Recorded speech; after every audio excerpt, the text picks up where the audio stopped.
जय हिंद मेरे शेर शेरनियों, और आप सभी का स्वागत है आपके अपने चैनल प्रीतम एकेडमी परिवार में। और मैं हूं पंकज कुमार। तो हमारा जो क्लासेस चल रहा है हिस्ट्री पे, और वो क्लास क्या था, भूमंडलीकृत विश्व का बनना, यानी कि क्लास 10 का जो हिस्ट्री का सेशन है उस पे हम लोग बात कर रहे थे, चैप्टर 3 पे बात कर रहे थे। तो पिछला जो हमारा वीडियो है, इस वीडियो में हम लोगों ने बात किया था उपनिवेशवाद के बारे में, कि वैश्वीकरण के साथ साथ ये जो उपनिवेशवाद है वो भी किस तरह से अग्रसर हुआ और वो फैलना शुरू हुआ।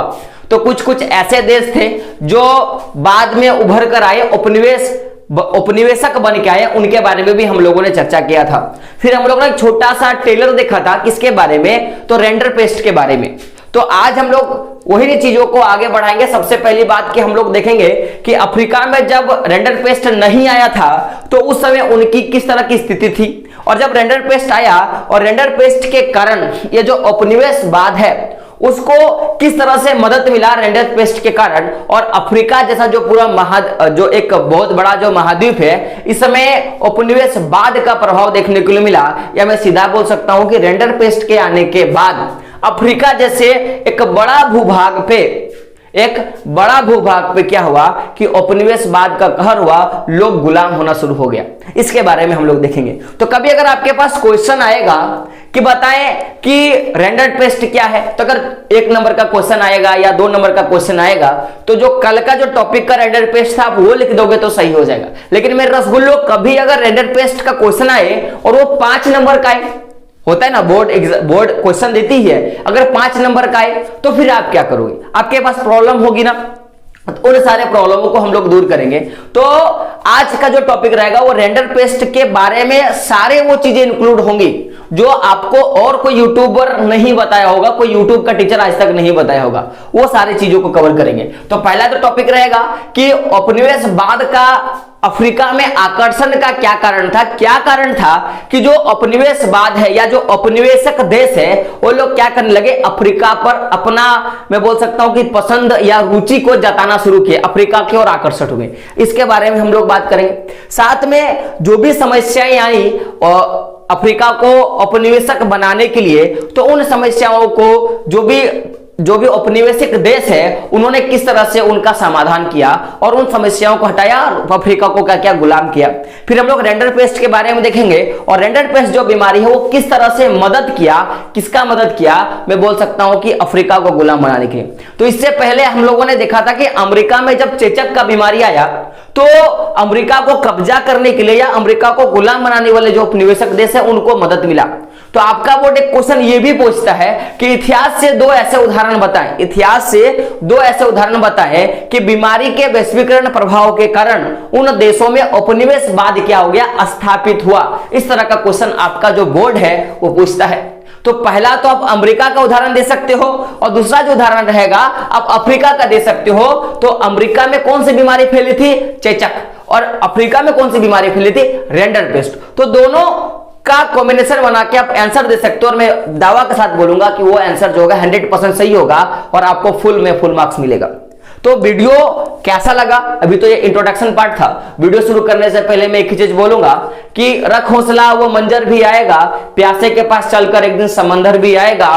तू वेट कर उस दिन का, तू वेट कर उस दिन का जिस दिन तू अच्छे से पढ़ लेगा, तेरे को हर एक क्वेश्चन के आंसर का जवाब आएगा और तू एग्जाम में बैठ के अच्छे से नंबर लाएगा और पड़ोसी के घर के आगे क्या बजाएगा, डीजे बजाएगा। उस दिन का वेट कर, क्योंकि मैं हमेशा बोलता हूं कि हर चीज का वेट करना चाहिए। जैसे मैं एक चीज बोलता हूं कि किसी के पीछे नहीं भागा जाता, चाहे मंजिल को पाने के लिए कितना ही वेट करना पड़े, कि किसी के पीछे नहीं भागा जाता, चाहे मंजिल को पाने के लिए कितना ही वेट करना पड़े। मंजिल जब भी पाएंगे अपने दम पे पाएंगे, मंजिल जब भी पाएंगे अपने दम पे पाएंगे, चाहे मंजिल को पाने के लिए कितना ही वेट करना पड़े, चाहे मंजिल को पाने के लिए कितना ही वेट करना पड़े। और कभी किसी को इतना फालतू मत समझना, गौर से सुनिएगा मेरे रसगुल्लो, कि और कभी किसी को इतना फालतू मत समझना कि उसके वेटिंग लिस्ट में आने के लिए तुमको वेट करना पड़े।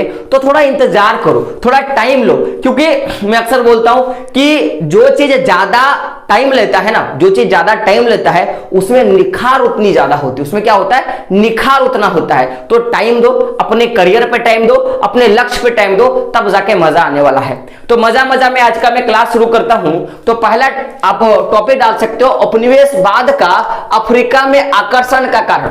तो हम लोगों ने देखा था कि जब रेंडर पेस्ट का बीमारी नहीं आया था तो अफ्रीका जो एक पूरा बड़ा भूभाग है, पूरा एक बड़ा महाद्वीप जो है, इसमें जमीन का कमी नहीं था। तो जमीन का कमी नहीं होने का कारण क्या था कि पहली बात कि वहां की जनसंख्या बहुत कम थी, पहला बात। और साथ में अफ्रीका महाद्वीप में जिस तरह के खनिज पदार्थ पाए जाते थे उनकी महत्ता, उनकी जो उनका जो वैल्यू है वो विश्व अर्थव्यवस्था में या विश्व बाजार में बहुत अधिक था। तो ये दो कारणों के कारण, पहला तो भूमि की कमी नहीं होने के कारण, और दूसरा क्या था कि वहां पे जो खनिज पदार्थ पाए जाते थे उनके कारण पूरा जो मैं बोल सकता हूं कि जो बाकी जो देश है जो भी अफ्रीका को गुलाम करना चाहते थे, इवनली मैं बात करूं यूरोप के देशों का, तो वो लोग क्या हो गए, आकर्षण हुए। तो अफ्रीका में जो विशाल भूमि पाया जाता था या अफ्रीका का जो खनिज पदार्थ, जो खनिजों का भंडार था, उसको देखकर उपनिवेशक देश या मैं बोल सकता हूं कि यूरोप के वो देश जो अफ्रीका को गुलाम बनाना चाहते थे वो पूरे से क्या हो गए, पूरे तरह से आकर्षण हुए, पूरे तरह से क्या हुए, आकर्षण हुए। तो अगर कभी क्वेश्चन आएगा मेरे रसगुल्लो कि बताएं कि अफ्रीका में क्या देखकर जो यूरोप के बाकी जो देश है उनसे आकर्षण हुए, तो पहला क्या बोलोगे, अफ्रीका का विशाल भूक्षेत्र। दूसरा क्या बोलोगे, खनिज पदार्थों के भंडारों को देखकर। बात क्लियर है? तो अब एक बात मेरे को क्लियर करके आप लोग बताइए तो कि यहां तो दो चीजें हैं, एक तो बहुत बड़ा विशाल भूमि भी है और वहां पे खनिज भंडारों की कमी नहीं है। तो उनके मन की मनसा क्या थी, कुछ तो मनसा रही होगी, क्योंकि बिना मनसा के ये लोग तो यहां नहीं आ सकते हैं।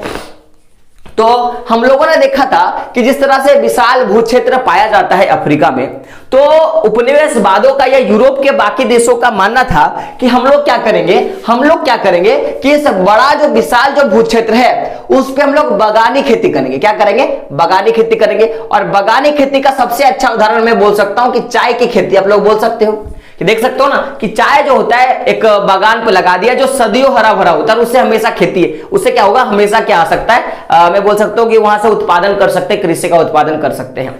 तो जो भी उपनिवेशवाद वाले देश थे या जो भी यूरोपीय देश थे उनका मानना था कि जो भी अफ्रीका का विशाल जो भूक्षेत्र है उस पे क्या करेंगे, बागानी खेती करेंगे, और जो भी खनिज भंडार वहां पे पाया जाता है उनका हम लोग खनन करेंगे और उनका दोहन कर लेंगे। क्या करेंगे, उनका दोहन कर लेंगे। तो भाई अगर इनकी ये मनसा था तो कुछ तो लाभ उनको मिला होगा ना, कुछ तो लाभ सोच के वो लोग यूरोप से अफ्रीका में आके खेती करना चाहता है और वहां के खननों को खोदना चाहते हैं, ऐसा कुछ तो उन्होंने सोचा होगा, कुछ तो लाभ होगा। तो मेरे रसगुल्ले बोलेंगे हाँ सर लाभ तो है। तो उनका लाभ क्या था कि उन्होंने बोला कि जो हम लोग खेती करेंगे और खेती से जो उत्पादित वस्तु प्राप्त होगा, या जो हम लोग खनन करेंगे, खनन करने से जो भी खनिज पदार्थ प्राप्त होगा उसको क्या करेंगे, हम लोग अपने देश, क्या करेंगे, अपने देश यूरोप भेजेंगे और उनका वहां से ठीक से उनका वहां पे जो हमारी जो औद्योगिक युग जो चला है उस युग में प्रयोग करेंगे और उससे नए नए वस्तुओं को बनाएंगे और विश्व व्यापार में बेचने का काम करेंगे, जिससे हमें क्या होगा, ज्यादा मात्रा में प्रॉफिट होगा। ये उनकी मनसा थी। लेकिन यहां पे प्रॉब्लम क्या था कि भाई आप मान लो कि मैं आपके क्षेत्र में व्यापार करने के लिए जा रहा हूं, मैं बहुत बड़ा इन्वेस्टमेंट करने के लिए जा रहा हूं, क्योंकि हम लोगों ने देखा था कि व्यापार अगर किसी क्षेत्र की अर्थव्यवस्था में अगर वैश्वीकरण का प्रभाव आ रहा है तो उसमें तीन चीजें बहुत इंपॉर्टेंट होती हैं।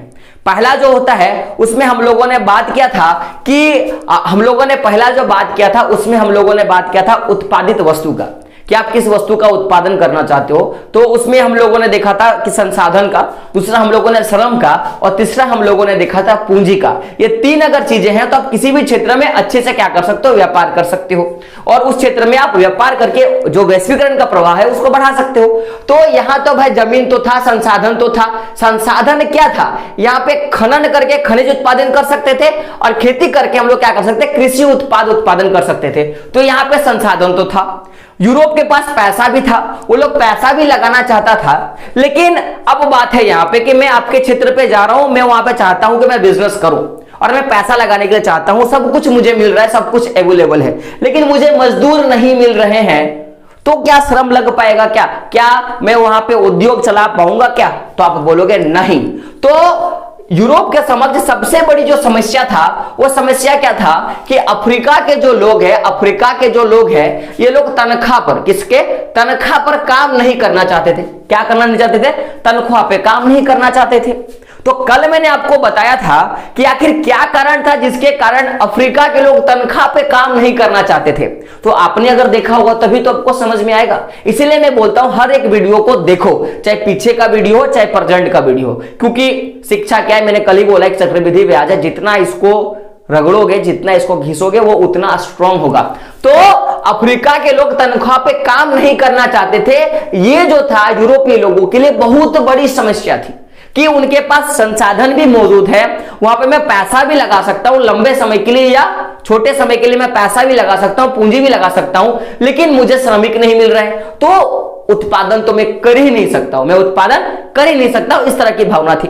तो अब मैं यहां पे क्वेश्चन पूछूंगा, अगर कल आपने वीडियो देखा होगा तो, कि ऐसा क्या कारण था कि अफ्रीका के लोग तनख्वाह पे काम नहीं करना चाहते थे? कुछ तो कारण था, कुछ तो कारण हुआ होगा। चलिए आप एक बार बताइए। तो कारण मैं आपको बता दूं, मेरा रसगुल्लो ध्यान से सुनना। कारण क्या था कि अफ्रीका के लोग क्या करते थे कि इनके पास विशाल भूक्षेत्र है, तो वहां पे वो लोग कृषि करने का काम करते थे पहला, या वो लोग पशु जो होता है, जो भी पशु होता है, जैसे गाय बैल बकरी, ये जो सारी चीजें होती हैं जिसको हम लोग जानवर बोलते हैं, उन सारे की क्या करते थे? पालन करते थे वो लोग, यानी कि पशु का पालन करने का काम करते थे, और पशुओं के पालन से ही उनकी जीविका चलती थी। एक तो खेती का काम हो गया और दूसरा क्या? पशु के पालन से। और ये लोग, जैसे मैं बोल सकता हूं कि पैसा देके काम करना ये लोग नहीं चाहते थे। कारण यही था कि समझेगा, हमारे क्षेत्र में हम लोग क्यों चाहते हैं कि हम लोग काम करेंगे? क्योंकि हमारे क्षेत्र में उत्पादित जितनी भी वस्तुएं होती हैं, हमारी आवश्यकता की जितनी भी वस्तुएं होती हैं, सारे के सारे में हमें पैसा देके ही उस वस्तु को हम लोग खरीद सकते हैं। लेकिन जब रेंडर पेस्ट नहीं आया था, उससे पहले अफ्रीका में पूरा उल्टा, मैं बोल सकता हूं पूरा अपोजिट था वहां की पूरी संरचना। वहां पे केवल आपको कोई वस्तु चाहिए, उसके लिए आपको क्या करना पड़ेगा? ऐसा कोई व्यक्ति को खोजना पड़ेगा जिसको वो वस्तु की जरूरत है। जैसे बोलने का मतलब है कि मुझे एक ब्लू कलर का मार्कर चाहिए, तो मुझे एक ऐसा व्यक्ति को ढूंढना पड़ेगा जो ब्लैक कलर का मुझे एक ब्लैक कलर का मार्कर चाहिए, लेकिन मेरे पास ब्लू कलर का मार्कर है, तो मैं क्या करूंगा? ऐसा कोई व्यक्ति को खोजूंगा जिसके पास ब्लैक कलर का मार्कर हो, और हम लोग क्या करेंगे? आपस में शेयर कर लेंगे। इस तरह की पद्धति वहां पे चलती थी। या एक तरह का पद्धति हो सकता है, या हो सकता है कि वहां पे वस्तुओं का उत्पादन बहुत कम होता था। तो दो कारण था जिसके कारण वहां के लोग तनख्वाह पे काम नहीं करते थे, क्योंकि वहां पे पैसे का जो चलन था ही नहीं। बात क्लियर है? तो इनके पास सबसे बड़ा प्रॉब्लम था कि लोग यहां पे काम नहीं करना चाहते थे पैसे पे। तो अगर लोग काम नहीं करना चाहेंगे पैसे पे, तो ना ही कोई आपको आपका जमीन देगा, ना ही आप कोई किसी वस्तु का उत्पादन करना चाहोगे तो उसके लिए आपको श्रमिक मिलेगा, और ना ही आपको जो उत्पादित करने के लिए जो जरूरी सामान है वो भी आपको नहीं मिलेगा। ये सबसे बड़ी जो समस्या थी वो यूरोप के देशों के पास थी कि अब हम लोग क्या करें कि अफ्रीका पे, ये जो अफ्रीका का जो विशाल जो भूक्षेत्र है, इस पे क्या करें? अपना अधिकार जमा ले। ऐसा हमें क्या करें? इस तरह का समस्या था किनके पास? यूरोप के पास। तो ये तो समस्या था। तो बोला गया ना कि हर समस्या का समाधान होता है, लेट से सही लेकिन समाधान होता है। तो अफ्रीका का जो ये समस्या था, इस तरह का जो समस्या था कि लोग तनख्वाह पे काम नहीं करना चाहते थे, यूरोप के पास जो समस्या था, तो इसका समाधान के लिए कुछ ना कुछ तो काम किया होगा, कुछ ना कुछ तो काम किया होगा। तो फर्स्ट बार इन्होंने ट्राई किया और ट्राई ये लोग का फेल हो गया। तो इन्होंने क्या किया कि सबसे पहले मजदूरों की भर्ती के लिए लोग फॉर्म निकालना शुरू किया कि आओ हम लोग मजदूरों का भर्ती करवा रहे हैं। तो मजदूरों का भर्ती करवाना और उसके अपने पास रखने के लिए कि वो मजदूर मेरे ही पास हमेशा काम करे, मेरे ही बगानों पे, मेरे ही खदानों पे काम करे, इसके लिए उन्होंने बहुत प्रयास किया। और उस प्रयास के लिए उन्होंने बहुत तरह का हथकंडे अपनाए, बहुत तरह का, मैं बोल सकता हूं कि लोगों को लोभ प्रलोभ दिया, बहुत तरह की चीजें की गई। लेकिन जो भी उन्होंने आजमाया वो बस एक तरह से मैं बोल सकता हूं कि एक कोशिश ही रह गया, उससे किसी तरह का कोई बात जो है वो नहीं बना। तो यहां पे निराशा होगी। लेकिन अब भी जो औपनिवेशिक लोग थे या जो औपनिवेशवाद के लोग थे, जो यूरोप के नागरिक थे, जो अफ्रीका पे कब्जा करके और ये सारे चीजों को यूज करना चाहते थे, विशाल भू क्षेत्र पे कृषि करना और खनन क्षेत्र पे क्या करना चाहते थे, अपने खनन क्षेत्र पे खनिजों का उत्पादन करना चाहते थे। इनके मन में अभी भी मनसा थी कि मुझे कुछ तो करना पड़ेगा। तो बोला गया ना कि आप एक प्रयास करते हो, थक जाते हो, तो दूसरा कोई बुद्धि करो, तीसरा बुद्धि करो। क्योंकि एक कहावत है, मैंने कहीं पढ़ा था कि आपका लक्ष्य एक होना चाहिए, बस प्रयास का रास्ता अलग अलग होना चाहिए। तो इनका लक्ष्य क्या था कि हमें इन क्षेत्रों पे क्या करना चाहिए, इन क्षेत्रों पे हमें अपना फायदा लेना है, यहां से उत्पादित वस्तुओं को अपने क्षेत्र में भेजना है। तो उसके लिए श्रमिक की जरूरत थी। तो इन्होंने क्या किया, सबसे पहला बात कि जिन जिन क्षेत्रों में इनका अधिकार था उन क्षेत्रों पे भारी भरकम कर लगाना शुरू किया। क्या क्या? भारी भरकम कर लगाना शुरू किया। तो अब मान लो कि भारी भरकम कहीं पे कर लगाया जाएगा, और पहले ही वहां पे क्या होता था कि पैसा का चलन नहीं था, लोग पैसा कमाते नहीं थे और कर लगाना उन्होंने शुरू कर दिया कि अफ्रीका के जिन जिन क्षेत्रों में यूरोप के लोगों का अधिकार था उन क्षेत्रों में इन्होंने क्या किया, भारी भरकम कर लगाना शुरू किया। तो जो भी कर लगाया जाता था वो इतना भारी होता था कि उनको चुकाने वालों, जो उनको भुगतान करते थे, जो भी कर को भुगतान करने वाले लोग थे, उनके पास केवल एक ही रास्ता बच जाता था। और वो रास्ता क्या था कि वो कर को तभी चुका सकते थे जब करदाता यानी कि कर देने वाला इंसान, कि मैंने आपको कर दिया, तो वो जो करदाता के बागान में या खदानों में क्या करे, वो लोग काम करे, तभी क्या कर सकते थे, वो लोग कर को चुका पाते। तो सोच के देखो रसगुल्लो, इस तरह का हटकंडा किसने अपनाया, यूरोप के देशों ने। तो कभी क्वेश्चन अगर आपके पास आएगा कि अफ्रीका में जो श्रम की समस्या थी, अफ्रीका में जो श्रम की समस्या थी, उस समस्या को कम करने के लिए यूरोप के लोगों ने क्या क्या हथकंडे अपनाए, तो पहला आप क्या बोलोगे कि उन पर भारी भरकम कर लाद दिया गया, और जिनका भुगतान केवल तभी किया जा सकता था जब कर देने वाले के बागानों में या खदानों में क्या करे, वो काम करते हो, पहला बात। और अगर कोई काम नहीं करता हो तो फिर क्या होता, तब क्या होता, तो सीधा सा फंडा था, उनको उनकी जो भूमि या जो भी चीजें हैं वो उनको देना पड़ता जिनसे उन्होंने कर लिया। यह पहला तो बात था। साथ में वहां के जितने भी काश्तकार लोग थे उनको जमीन से क्या किया, हटा दिया गया। क्या किया, हटा दिया गया। तो पहले जो काश्तकार लोग थे, इनकी जो संपत्ति होती है वो चले मैं बोल सकता हूं वंशानुगत होती है। जैसे आज भी देख लो कि मेरे दादाजी का जो पूरा प्रॉपर्टी है वो मेरे पापा जी का हुआ, पापा जी का जो प्रॉपर्टी है वो मेरा होगा। तो उस तरह के जो काश्तकारों के जितने भी जमीन थे या काश्तकारों के जितने भी पशु हवेलियां होते थे, वो सारे तो उनके मैं बोलूंगा वंशों को होना चाहिए, उनके वंशजों को होना चाहिए। तो अब यहां पे इनको विशाल भू क्षेत्र चाहिए, पहला तो कृषि के लिए और दूसरा विशाल भू क्षेत्र चाहिए खनन करने के लिए। तो ये लोग सबसे पहला बुद्धि लगाए कि पहला तो इनको बड़ा भूमि चाहिए, उनको तो हड़पना पड़ेगा, क्योंकि लोग पैसे से तो जमीन दे नहीं रहे हैं, लोग पैसे से तो काम कर नहीं रहे हैं, तो उनको हड़पना पड़ेगा। तो हड़पने के लिए इन्होंने सबसे अच्छा बुद्धि क्या लगाया कि जो भी जिस क्षेत्र में इन्होंने जिन क्षेत्रों में यूरोप के लोगों का कब्जा था, उन क्षेत्रों में कानून बना दिया कि जो भी काश्तकार होते हैं उनको हटाने के लिए इन्होंने क्या क्या कानून बनाया। तो ये जो कानून था, ये कानून एक्चुअली उत्तराधिकार कानून को बदलकर बनाया गया। क्या? उत्तराधिकार कानून को बदलकर बनाया गया। तो मैंने अभी आपको बोला कि काश्तकारों की जमीन होती थी, एक्चुअली उनके वो बेटों को मिलता था, लेकिन इन्होंने कानून बनाया, उत्तराधिकार कानून को बदलकर एक कानून बनाया। और वो नया कानून क्या था, इस पे हम लोग बात करते हैं। तो जब काश्तकारों को उनके जमीन से हटाने के लिए उत्तराधिकार कानून बनाया गया, तो एक नया कानून बना। और वो नया कानून क्या था कि केवल जो प्रॉपर्टी है, काश्तकारों की जो प्रॉपर्टी है, वो केवल परिवार के एक ही सदस्यों को मिल सकता है। जो भी पैतृक संपत्ति है वो केवल एक ही सदस्यों को मिलेगा। तो अब आप मेरे बहुत सारे स्कूल बोलेंगे कि सर काश्तकारों के लिए तो ऐसा नियम बना दिया कि केवल जो प्रॉपर्टी है वो एक ही व्यक्ति को मिलेगा, परिवार के सदस्यों का। तो इससे औपनिवेशिक शासकों का या यूरोपीय देशों को क्या फायदा हुआ? तो रसगुल्लो ध्यान से सुनो। जैसा सिंपल सा फंडा है कि जैसे हम लोग दो भाई हैं, एक तो आप मुझे जानते हो और एक आप सूरज सर को जानते हो, दो सर हैं हम लोग, ठीक है, दोनों का है।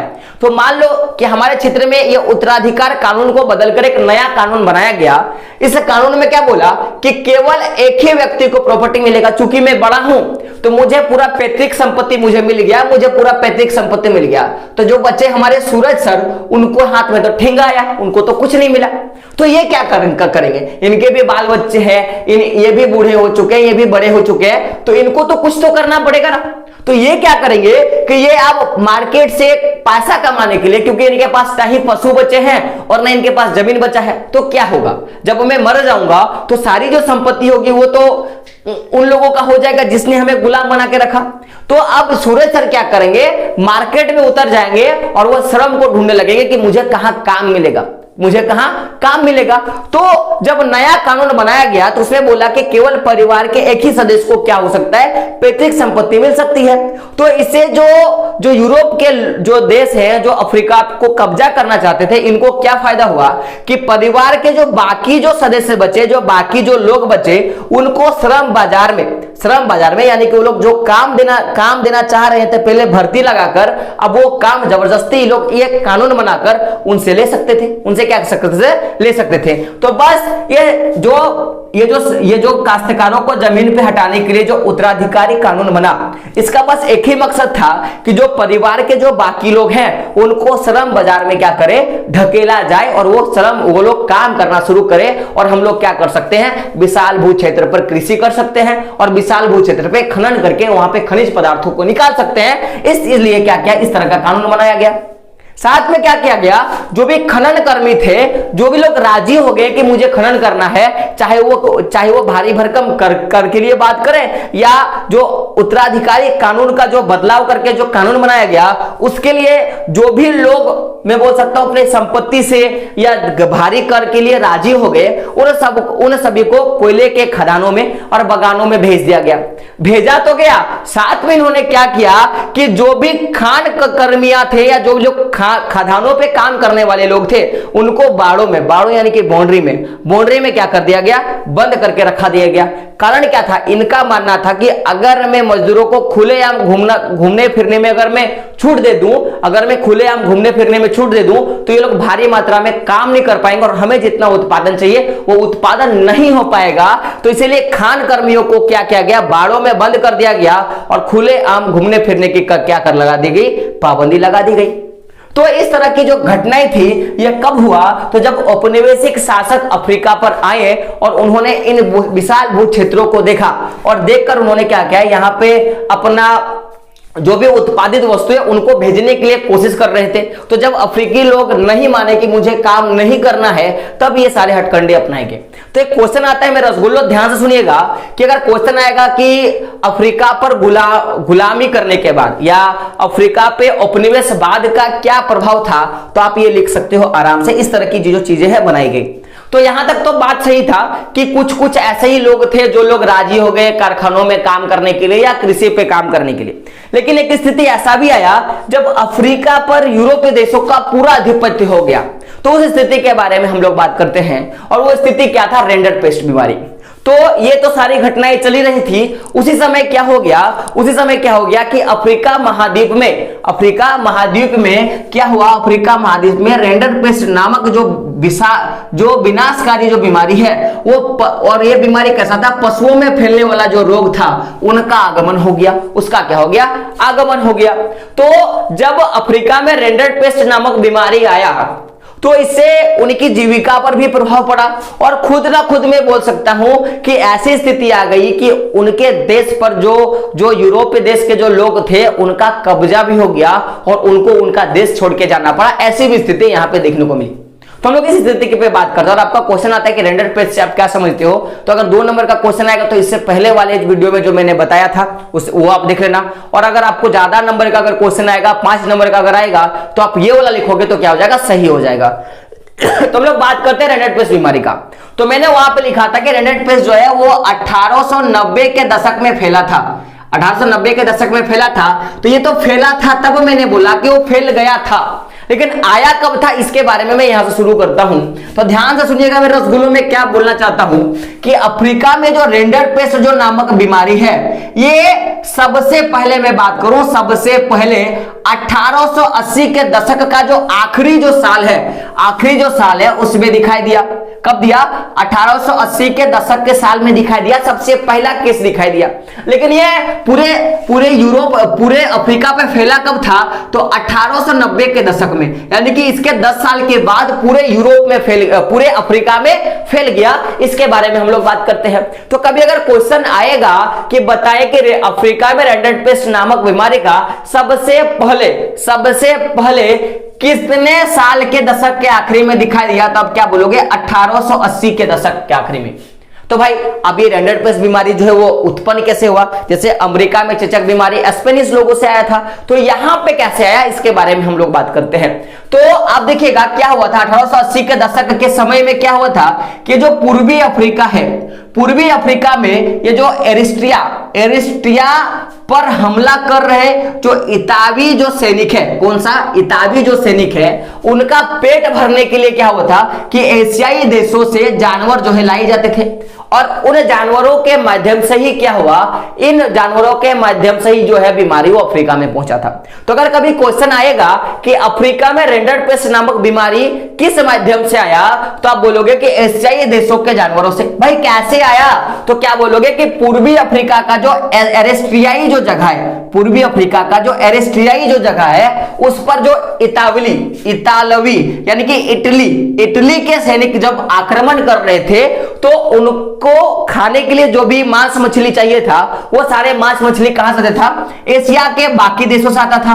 तो एशिया के बाकी देशों से जो जानवर आते थे, उन जानवरों के रास्ते ही क्या हुआ कि अफ्रीका में रेंडरपेस्ट का बीमारी आया।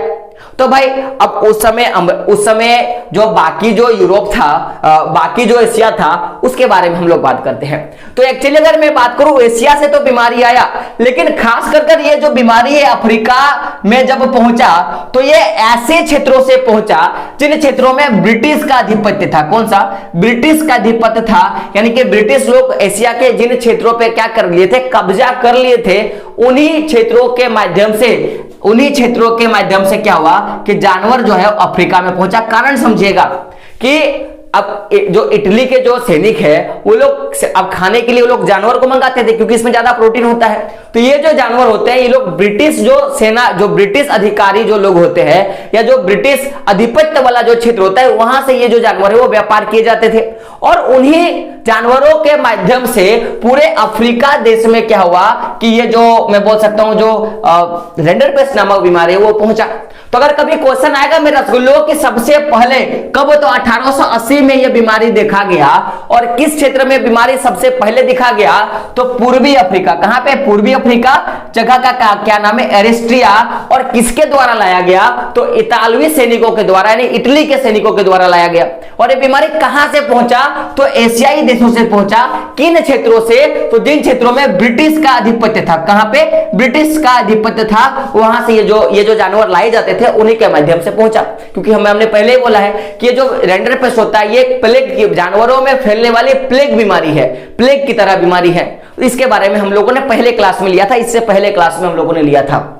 आप बात को समझिएगा कि जब ये बीमारी फैला, तो अफ्रीका में बीमारी का प्रकोप तो कुछ ना कुछ तो होगा। ये जानवरों में फैलने वाली बीमारी थी बाबू। और हम लोगों ने क्या देखा था कि अफ्रीका जो है वो पूरी तरह से अपनी जिंदगी जीने के लिए, अपनी जीविका को चलाने के लिए एक तो कृषि पर और दूसरा जानवरों पर आश्रित होते थे। तो जब जानवरों पे फैलने वाली बीमारी है, तो कहीं ना कुछ तो दिखने को मिला। अब देख लो, कोरोना जैसा महामारी जब आदमी पे फैला तो कितना ज्यादा टेंशन हुआ। अभी भी वो टेंशन हम लोग झेल रहे हैं।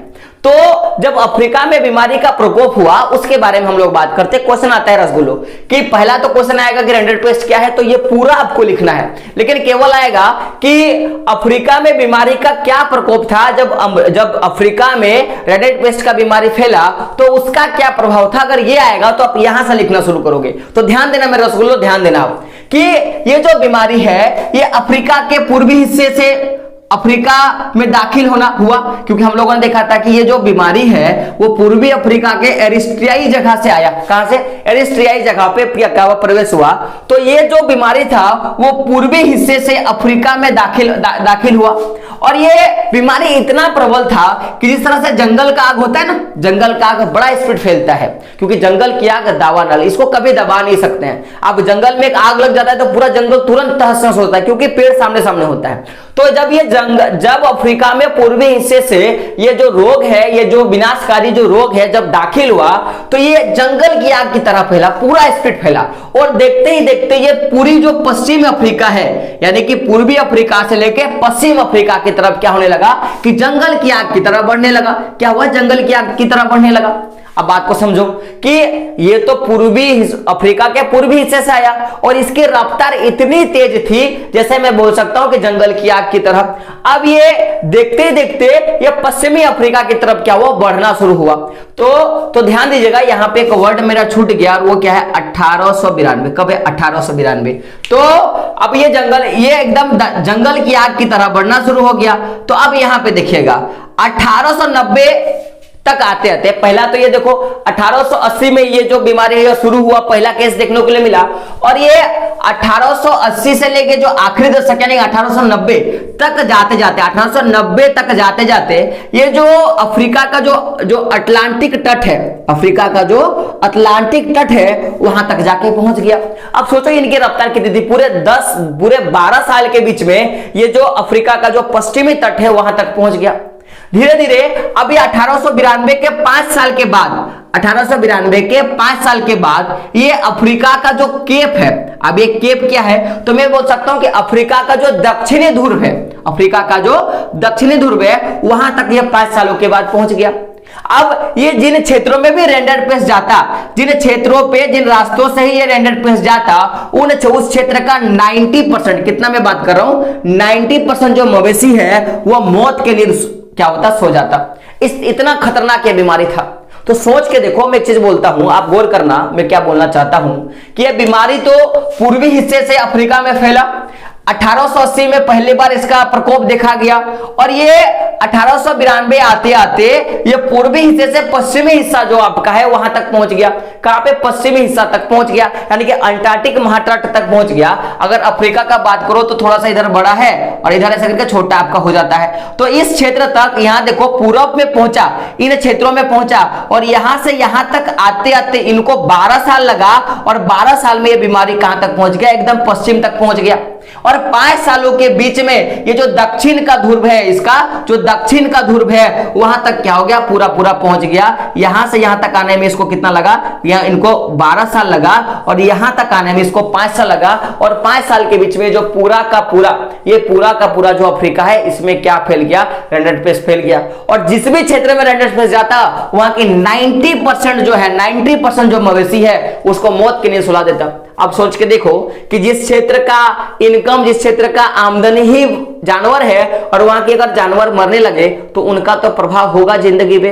तो अगर बीमारी से अफ्रीकी लोगों की जीविका पे बात करें, उनके जीवन पे किस तरह का प्रभाव पड़ा, तो यार पशुओं के खत्म हो जाने से, जो भी पशुओं के खत्म हो जाने से इनकी जो रोजी रोटी थी उनका साधन भी क्या हो गया? खत्म हो गया। क्या हो गया? साधन भी खत्म हो गया।